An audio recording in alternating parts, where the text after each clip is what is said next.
미국 내 가치투쟁, 기독교적 차원에서는 영적인 전쟁이 더욱 격렬한 방향으로 흘러가고 있습니다. 이 싸움은 11월 미국 대선에서 트럼프 대통령이 재선되는지 여부로 판가름 날 것으로 보이는데요. 그 이후에 미국 내 기독교적 가치의 향방이 크게 갈릴 것 같습니다. 영적인 회복으로 가느냐, 아니면 영적인 타락이냐, 갈림길이죠. 조지 플로이드 사건은 이 전쟁, 이 싸움의 촉매가 됐습니다. 지난달 25일 백인 경찰관의 무릎에 목이 눌려 숨진 흑인 조지 플로이드 사건 이후 미국 내 시위는 폭동, 또 격렬한 시위 양상으로 전개됐는데요. 이제는 추모와 무관한 역사 청산 전쟁, 심지어 반기독교 운동으로 변하고 있습니다. 심지어 노예방의 아버지라고 불리는 링컨 대통령 동상 파괴까지 시도되고 있습니다. 링컨은 1863년 흑인 노예 해방 선언문을 발표한 인물이죠. 그런데 인종차별 반대 시위대가 워싱턴 DC 링컨 공원 동상을 철거하겠다라고 26일 밝힌 것입니다. 링컨 앞에 흑인 노예가 무릎을 꿇고 있는 모습이 바로 이 동상의 테마인데요. 노예제 폐지를 위한 흑인들의 노력은 사라졌고 링컨의 자비심만 부각되고 있다는 것이 철거의 이유라고 합니다. 심지어 에리너 홈즈 노턴 민주당 하원 의원은 링컨 동상 철거를 요구하는 법안을 도입하겠다고까지 밝혔죠. 물론 워싱턴 DC에서는 동상 보호를 위해서 바리케이드를 쳤고요. 방위군 400명을 투입한 상태라고 합니다. 그러나 샌프란시스코에 있는 율리시스 그랜트 전 대통령의 동상은 이미 끌어내려졌습니다. 이 그랜트 대통령은 흑인 노예를 괴롭힌 사람이 아니고요. 1865년 남북전쟁 당시 북부군을 이끌고 남부연합, 즉 노예해방하지 말자는 남부연합을 상대로 승리를 거둔 장군 출신이죠. 그랜트는 백인 우월 단체인 KKK, 쿠클럭스 클랜과 맞서 싸우기도 했고요. 그런데 노예를 소유한 가게 결혼을 했었고 또 잠시지만 노예를 소유하기도 했다면서 그랜트 동상의 동상을 끌어내린 것입니다. 가난한 농부의 아들로 태어난 그랜트, 어린 시절부터 유난히 정직했던 인물로 알려져 있죠. 링컨처럼 거짓말을 절대로 하지 않는 것이 이 사람의 인생 목표였다고 합니다. 어린 시절부터 총으로 짐승 죽이는 것도 싫어했고요. 싸움이나 전쟁은 더더욱 싫어했다고 하죠. 키도 153cm밖에 안 되는데요. 그럼에도 불구하고 변함없이 성실하고 충성된 그의 삶이 남북전쟁의 영웅으로 만들게 됐고 나중에 대통령까지 당선됐던 사람이죠. 그런데 이런 인물의 동상까지 파괴해버린 것입니다. 심지어는요. 예수 그리스도를 뜬금없이 백인 우월주의 상징으로 낙인 찍고 세계 곳곳에서 예수상을 무너뜨리는 시도가 진행되고 있다고 합니다. 뉴스 이후 최근판에 보도된 내용인데요. 특히 미국의 조지 플로이드 추모 운동과 관련돼서 쇼온 킹이라는 시민운동가가 트위터에 이런 글을 남겼죠.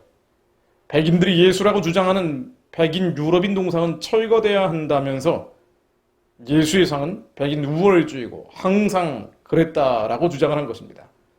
킹이라는 사람은 백인 예수와 마리아가 새겨진 스테인드 글라스와 벽화도 함께 철거돼야 한다고 주장하면서 이런 것들은 백인 우월주의의 역겨운 형태라고 비판했습니다.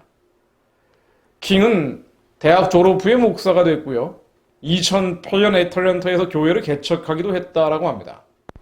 그런데 이후에 교회를 떠났고 지금 시민운동가로 활동하면서 흑인 생명은 소중하다는 운동을 일으키고 온라인에서 확산시키는 데 중요한 역할을 하고 있다고 하죠.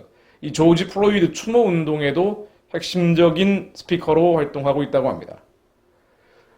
예수 그리스도를 백인 우월주의 상징이라고 동상 파괴에 나선 것은 일단 황당한 일이죠. 예수님은 아시아 민족의 조상인 셈족 계열의 아브라함 후손으로 오셨죠. 그런데 킹 외에도 최근 미국 내 시위가 예수상을 무너뜨리자라는 쪽으로까지 시위가 진행되고 있다는 것입니다. 이러다 보니 트럼프 대통령 이런 얘기를 했죠. 조지 워싱턴, 에이브라함 링컨 이제 예수까지 노리고 있다라고 하면서 예수 동상 철거를 원하는 세력들을 비판했습니다. 또 트럼프 대통령 일관되게 계속 얘기하고 있는 것이 이 항의 시위 배후에 약탈, 방화, 폭력 사태로 번지게 된 바로 그 뒤에는 안티파라는 세력이 있다.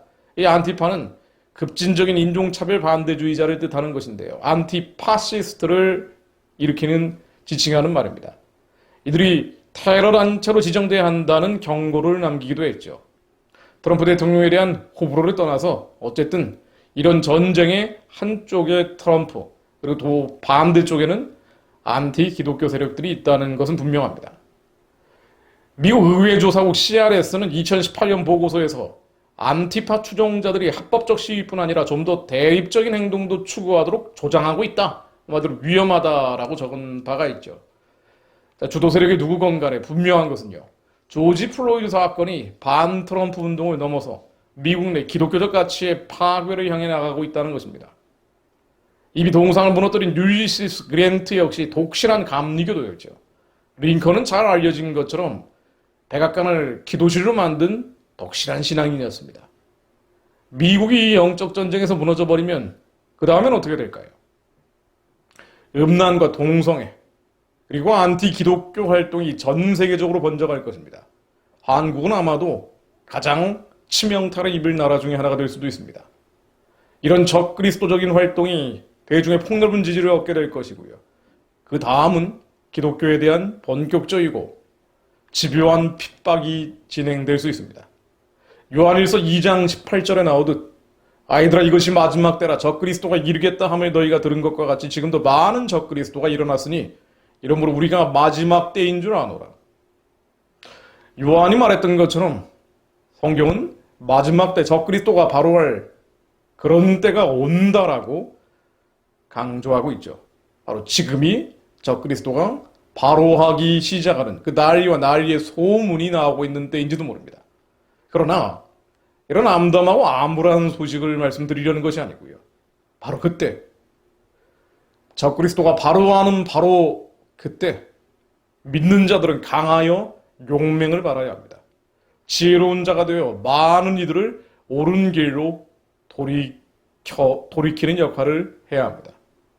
다니엘서 11장 32절로 그가 또 언약을 배반하고 악행하는 자를 괴휼로 타락시킬 것이나 오직 자기의 하나님을 아는 백성은 강하여 용맹을 발하리라.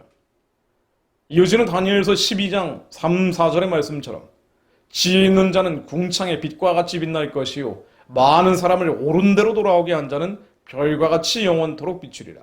다니엘아 마지막 때까지 이 말을 간수하고 이 글을 봉함하라. 많은 사람이 빨리 왕래하며 지지기도 하리라. 마지막이라고 해서 눈 감고 기막아서는 안 된다는 것이죠. 이것은 예수님 오시기 전에 거쳐야 할 일종의 통과 의례와 같은 것입니다. 오히려 선한 자들이 핍박받고 의인들이 고난받는 컴컴한 시궁창 같은 시기가 이제는 끝나고 공의의 심판이 오는 때죠.